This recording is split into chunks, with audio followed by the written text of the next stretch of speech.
دكانك مقعيس نو شيء waxaa soo dhawaada waxa waaye Sheekh Abba oo meeshan jooga dukaankiisa maaliyadahan oo keenay waxa waaye ay nooc maaliyad hadda ma jarteen waaye maaliyadan reer ma jartiiniya waa u jeedin waa ka shidan tahay maaliyadiina waa idin keenay Banaadir Fashion Center waa kana يا كلا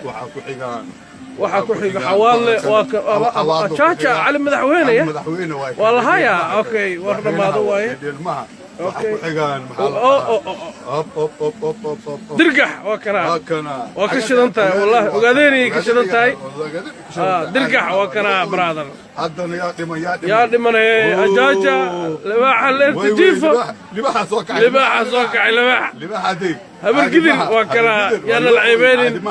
بنادر فاشون ستور بنادر فاشون اوكيالا مولك كارمل وكنا وهذا يلا لك نبقى الخبير كيس نبقى لفتي بنادري وكنا نكان شانشي واي وكنا ولؤي شانشي مقع مسكين لقماها برادر شانشي وكنا محل هذا قبيلة الصومالي محل هذا dadku soo dhawaad nin kasta magaciisa qabiilkiisa wax kasta waa loo qoraa qabyaaladana naga daay laakiin qabiilka in isku garto waaye qof kasta qabiil uu ka dhashay yaa la kala gabanin Soomaal runta aan isku sheegno waxa wanaagsan in qabyaalad iska dhaafno amidowno aan walaaloono hal aan naqano waxaan dhan kashin inaan ku darno qabyaalada dawlad oo rasmi ah noqonay sidii hore ahaan jiray iyo si ka fiican aan rajaynaa wadanka Soomaali inuu barwaaq ka noqdo aad iyo aad marka haddaan ku weydiiyo maaliyadahan aan soo sameeyay qabiilada malakala qaalisan yahay macnaha qabiilada si u kala qatarsan yihiin كله واسكو لعب كان خبر قدر كقالي كان خبر قدر او قالي وقت ما صعد كيساب بدل ضحكت على بدل صعد كيساب بدل خبر قدر هذه دولتان maxaa ka tiri marka dawladan Soomaaliya oo dawladda waxa la leeyahay dawladda ala raaco ala taageero marka maadaama anaga qof qori wato marabno qofkii dibkeeno jeelka la dhigaa waa dhujinayna anaga waa dhujinayna qofkii dibkeeno ama qori wato jeelka la dhigaa Soomaaliya ku talagal farmaajo qofkii ka hor imaado jeelka ku aruuri farmaajo laakiin sheekadan oo hadda uu bilaabay oo dadka guryaha ugu dhacayo habeen barkii oo kale maxaa kale taas ma fiicna qofku wax fiican sharci ahaan looga tago la qabto freedom of speech qofku waa hadli karaa yaan la caburin marabna anaga waxaan rabnaa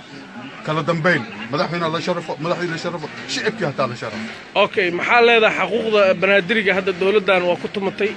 magaaladii banaadir waa loo diiday anaga maamul marabno waanu dhisnay farmaajo madaxweynaha maamul kale meesha malaga sameyn karo waxa wanaagsan gobolada kale sameystaan laakiin banaadiri ayatiinkooda waxa u yaalaa reer banaadir anaga ka tali doona meesha magaalada asal adinka leh ma leedahay asalo ana lahasee hadda ka hor sariic caalamku dhisna caano sarheenta caalamku dhisna BMN waaga shumaanta ta majirin caalamku dhisna ila hadda ma socdin ku ta majirin Cabdiraxmaan Cabdishakuur laakiin warkaas ma kugu taageersana wuxuu leeyahay magaalada ana leh inta kala marti ka yihiin maxaa ka leedahay marti ma ka Cabdishakuur nin shakhsi waaye qabiil lama dhihi karo waa ogaan naftigiisa 91 kilo soo galay xamar 91 kilo soo galay hadii saas keeno waa laga xoog badan yahay banaadir marka ay kacaan iska ma celi karo aad waa keligii qof aduun ma iska hadlo laakiin daaroodka asaa ka xiga Soomaha magaalada xamar waa isla wada leeyahay xamar waa caasimadii waaye cid leh mal cidii sheegato waa ku dhamaanay anaga taan aqan u lehnay oo daar aduun waxishonayna anaga waxaan rabnaa ما شيء كرو أو شيء كده هذا اللي يسوي جيس شريك واي ماشي وحواي والله ولا اللي هاي على وضع نور هذا هلا سوشمية على كل ذنبي وبالله التوفيق والسلام عليكم ورحمة الله وبركاته بنادر فاشيون ستور كارمل مول مالية هذا حد اللي جوايو قلي أهل نارته